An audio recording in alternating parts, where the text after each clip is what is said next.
नमस्कार दोस्तों, स्वागत है आपका सीपी स्मार्ट क्लासेस में। दोस्तों, आज की इस वीडियो में हम बात करेंगे यूपी टीजीटी पीजीटी एग्ज़ाम 2024 के बारे में। 24 में परीक्षा हो रही है, लेकिन ये वैकेंसी 2022 की है और इसमें कई प्रश्न आप लोग लगातार पूछ रहे हैं व्हाट्सएप के माध्यम से और फ़ोन भी आपके आ रहे हैं कि टीजीटी पीजीटी की एग्ज़ाम डेट क्या होगी। अभी तो एक रेंज दी गई है, उस रेंज में दिसंबर के 3rd वीक से लेकर जनवरी के 2nd वीक तक की रेंज दी गई, लेकिन एग्जैक्ट डेट क्या हो सकती है तो इस वीडियो में चर्चा करेंगे इस पर। इतने कम समय में तैयारी कैसे करें उसके बारे में बात करेंगे। 30 प्रश्न जीके जीएस के आएंगे या नहीं आएंगे, कट ऑफ पिछली बार से कम होगा या ज़्यादा होगा, पेपर पुराने पैटर्न पे आएगा या नए पैटर्न पे आएगा, ये सारी चीज़ें आप लगातार पूछ रहे हैं। तो ये वीडियो उन्हीं सब के लिए बनाया गया जिससे कि आपको सारी जानकारी एक बार में ही मिल जाए। तो बात करते हैं सबसे पहले टीजीटी पीजीटी की एग्ज़ाम डेट क्या होगी। तो देखिए, जो एग्ज़ाम डेट जो है वो जैसा कि आपको बताया गया है कि ये दिसंबर के 3rd वीक से लेके जनवरी के 2nd वीक में होगी। तो यहाँ पे एक चीज़ निकल के आती है कि दिसंबर में जो परीक्षा होनी है वो असिस्टेंट प्रोफेसर की परीक्षा होनी है। असिस्टेंट प्रोफेसर की परीक्षा होगी और इस पे जो है अभी टीजीटी पीजीटी की परीक्षा होने के चांसेस दिसंबर में बहुत ही कम हैं। तो जो असिस्टेंट प्रोफेसर के स्टूडेंट्स हैं, करीब 1 लाख स्टूडेंट हैं, तो उनकी परीक्षा दिसंबर के लास्ट में कोई भी डेट आ सकती है, तो उस डेट में उनकी परीक्षा करवाई जाएगी। अब टीजीटी पीजीटी की जो परीक्षा होगी, देखिए ये परीक्षा कम से कम 3 दिन या 4 दिन तक चलेगी और 2 शिफ्ट में होगी ये परीक्षा। टीजीटी की भी होनी है, पीजीटी की भी होनी है, कई सब्जेक्ट हैं और कुछ स्टूडेंट तो इसमें 2-2 सब्जेक्ट से फॉर्म भरा है, तो उनके लिए बहुत ही अच्छी खबर है कि वो दोनों परीक्षाओं में शामिल हो सकते हैं। तो यहाँ पे 3-4 दिन जो परीक्षा होगी, तो ये आप मान के चलिए कि जनवरी के फर्स्ट वीक यानी कि 7 जनवरी के आसपास जो है आपकी डेट लगेगी। अब 6 जनवरी से लेके 10 या 11 जनवरी के बीच में कोई एक डेट आपके एग्ज़ाम की पड़ सकती है, क्योंकि इसी बीच में 3-4 दिन तक लगातार परीक्षा करवाई जाएगी। क्योंकि जो डेटा मंगवाया गया है अभी सेंटर के बारे में, वो सभी डेटा ऑनलाइन मंगाया गया है और उसमें डेडलाइन भी दी गई है कि मेल के माध्यम से वो भेजना है, तो उसमें बहुत ज़्यादा समय नहीं लगेगा। बहुत सारे लोग बता रहे हैं कितने कम समय में कैसे हो जाएगी, डेट कैसे आ जाएंगे, पेपर कैसे हो जाएगा, पेपर छप कैसे जाएंगे, परीक्षा कैसे करवा ली जाएगी। तो उसकी चिंता आयोग को करने दीजिए, आप उसकी चिंता ना करें। आपको जो चिंता करनी है वो सबसे बड़ी चिंता जो है आपकी होनी चाहिए कि इतने कम समय में तैयारी कैसे करें। तो तैयारी कैसे करनी है इतने कम समय में, कितनी देर पढ़ाई करनी है और कैसे मतलब सफलता की तरफ बढ़ना है। तो कम से कम डेली मिनिमम बोल रहा हूँ मैं, कम से कम 4 घंटे अभी से पढ़ना शुरू कर दें, क्योंकि समय बहुत तेज़ी से निकल रहा है और 40 से 45 दिन मात्र आपके पास बचे हुए हैं इसको तैयार करने के लिए। सब्जेक्ट अपना बिल्कुल पक्का कर लीजिए। प्रैक्टिस सेट डेली लगाइए, डेली प्रैक्टिस सेट लगाइए और ऑफलाइन लगाइए चाहे ऑनलाइन लगाइए। ऑनलाइन थोड़ा सा लगाना आसान होता है क्योंकि उसमें केवल टिक करते जाना है और लास्ट में रिजल्ट निकल के आता है, नेगेटिव मार्किंग के साथ रिजल्ट निकल के आता है। फिर जितने लोग उस टेस्ट को दिए होंगे उसमें आपकी रैंक आती है, स्कोर आता है, गलत प्रश्नों के उत्तर भी पता चलते हैं। तो ये थोड़ा सा अच्छा तरीका है।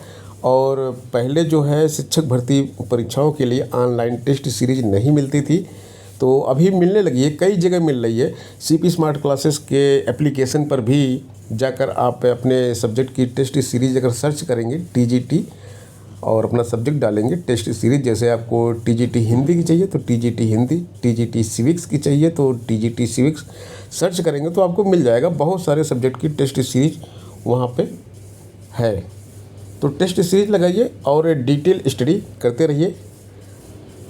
और 4 घंटे से कम मत पढ़िए, ज़्यादा पढ़ सकते हैं तो पढ़िए, 4 घंटे ज़्यादा पढ़ सकते हैं तो पढ़िए, लेकिन 4 से 6 घंटे, इससे 6 घंटे ज़्यादा भी जो लोग पढ़ते हैं उनका भी सिलेक्शन नहीं होता है, इतना भी मान के चलिए, क्योंकि इतने ज़्यादा पढ़ने की ज़रूरत भी नहीं होती। इतना ज़्यादा पढ़ेंगे 6 घंटे से अगर आप ज़्यादा पढ़ते हैं तो समझ लीजिए आप के माइंड में कुछ नहीं जा रहा, आप खाली टाइम बर्बाद कर रहे हो, वहाँ पे इतनी कैपेसिटी नहीं होती है किसी के पढ़ने की। तो यहाँ पे जो अगला प्रश्न है वो 30 प्रश्न जीके जीएस के आएंगे या नहीं आएंगे, तो बिल्कुल नहीं आएंगे। ये प्रश्न इसमें आएंगे ही नहीं, केवल 125 प्रश्न आएंगे। जैसे पहले एग्ज़ाम होता रहता था 125 प्रश्न आते थे, 125 प्रश्न आपके सब्जेक्ट के आएंगे और उसी में से जितने ज़्यादा प्रश्न आप किए रहेंगे उसी के बेस पर मेरिट बनेगी। और ये आपका जो सिलेक्शन होगा टोटल 125 प्रश्नों पर डिपेंड करेगा जो आपके सब्जेक्ट के होंगे। कट ऑफ पिछली बार से कम होगा या ज़्यादा होगा, तो कट ऑफ देखिए पिछली बार से ज़्यादा जाएगा। कारण पिछली बार जो परीक्षा कराई गई थी वो आनंद फानन में करवाई गई थी। कोर्ट का आदेश था कि इस भर्ती को एक तय सीमा दी गई थी, उसमें पूरी की गई थी इस भर्ती को 2021 वाली। और 2022 की भर्ती आप देख ही रहे हैं कि 2 साल तो ऐसे ही निकल गया। और उसके बाद इसमें सीटें भी कम हैं, कैंडिडेट ज़्यादा है, सीट कम है। और 2021 के बहुत सारे धुरंधर ऐसे हैं जो वहाँ पे कुछ ही नंबर से चूक गए थे, वो पूरा परिश्रम कर रहे हैं। तो नए लोगों के लिए वैसे ही दिक्कत हो जाएगी। सीट कम है, कैंडिडेट ज़्यादा है, टाइम ज़्यादा मिला, तो सब मिला के ये मेरिट पिछली बार से काफ़ी ज़्यादा जाने वाली है, कट ऑफ ज़्यादा जाने वाली है। पिछली बार अगर आपका 100 प्रश्न सही होने पे अगर आपकी कैटेगरी में मतलब जिस कैटेगरी के आप हैं, अनरिजर्व हैं, ओबीसी हैं, एससी एसटी जो भी है, जिस कैटेगरी के आप हैं, अगर वहाँ पे एग्जाम्पल दे रहा हूँ मैं, अगर 100 नंबर पिछली बार किसी कैंडिडेट का सिलेक्शन हुआ था तो इस बार मान के चलिए कम से कम 108 109 नंबर पे अंतिम सिलेक्शन होगा। तो इस तरह से मेरिट बढ़ेगी। अब बात करते हैं पेपर पुराने पैटर्न पे आएगा या नए पैटर्न पे। नया पैटर्न है क्या? नए पैटर्न में बस यही 30 प्रश्न जीके जीएस के जोड़ दिए गए हैं और जो है जीके जीएस के जो कॉमन प्रश्न होंगे सबके लिए और बाकी सब्जेक्ट के प्रश्न अलग होंगे। तो यहाँ पर ये नया पैटर्न जो है नए आयोग बनने के बाद आया है, लेकिन ये जो वैकेंसी है तो पुराने पैटर्न पर होनी चाहिए और पुराने पैटर्न पे ही होगी, इसीलिए जीके जीएस के प्रश्न इसमें नहीं आएंगे। क्यों पुराने पैटर्न पे होगी ये परीक्षा? पुराने पैटर्न पे इसलिए होगी क्योंकि ये भर्ती ही पुरानी है। जब उत्तर प्रदेश शिक्षा सेवा चयन आयोग यानी कि नया आयोग कोई नया विज्ञापन जारी करेगा तब वो नए पैटर्न पे परीक्षा करवाएगा। अब एक और इम्पोर्टेंट आपके लिए अपडेट है कि जैसा कि आप सभी जानते हैं सीपी स्मार्ट क्लासेस पे टीजीटी पीजीटी की तैयारी कराई जाती है। तो कई सब्जेक्ट की तैयारी यहाँ पे होती है। आपको यहाँ पे biology, maths, art, English, music, इन सब विषयों के रिकॉर्डेड वीडियो कोर्स मिल जाएंगे। म्यूजिक का तो लाइव भी चल रहा है इस समय और टेस्ट सीरीज और भी ज़्यादा सब्जेक्ट मिलेंगे। तो जिनको ये कोर्स ज्वाइन करना है CP smart classes Google play से सर्च कीजिए, ऐप डाउनलोड कीजिए, बहुत सारे कोर्सेस हैं उसमें को अपना कोर्स सर्च कीजिए, फ़ी पे कीजिए और ज्वाइन कर लीजिए। जिसको दिक्कत आ रही है वो 829 922 6960 इस नंबर को याद रखें और इस पर व्हाट्सएप करें तो उसको इसकी इन्फॉर्मेशन दे दी जाएगी। एक और बड़ी इन्फॉर्मेशन आपके लिए है, जो संगीत विषय के छात्र हैं, संगीत विषय की पढ़ाई सीपी स्मार्ट क्लासेस पे पिछली परीक्षा में करवाई गई थी और काफ़ी छात्र यहाँ से चयनित हुए थे। तो जो छात्र पिछली बार चूक गए थे, हालांकि सीपी स्मार्ट क्लासेस के जो छात्र थे उन्हीं के लिए एक नया ग्रुप बना हुआ है, नया व्हाट्सएप ग्रुप मैंने बनाया है और अपनी खुद स्वयं की गाइडेंस में उनकी तैयारी करवा रहा हूँ। तो ये ग्रुप केवल सीपी स्मार्ट क्लासेस के स्टूडेंट्स के लिए है।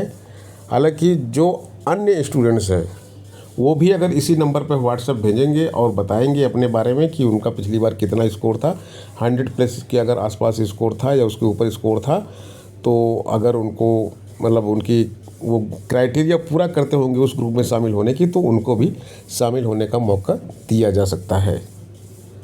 और जो सीपी स्मार्ट क्लासेस के हैं वो तो इसमें शामिल हो ही सकते हैं। तो दोस्तों आज के इस वीडियो में इतना ही, मिलते हैं नेक्स्ट वीडियो में। धन्यवाद।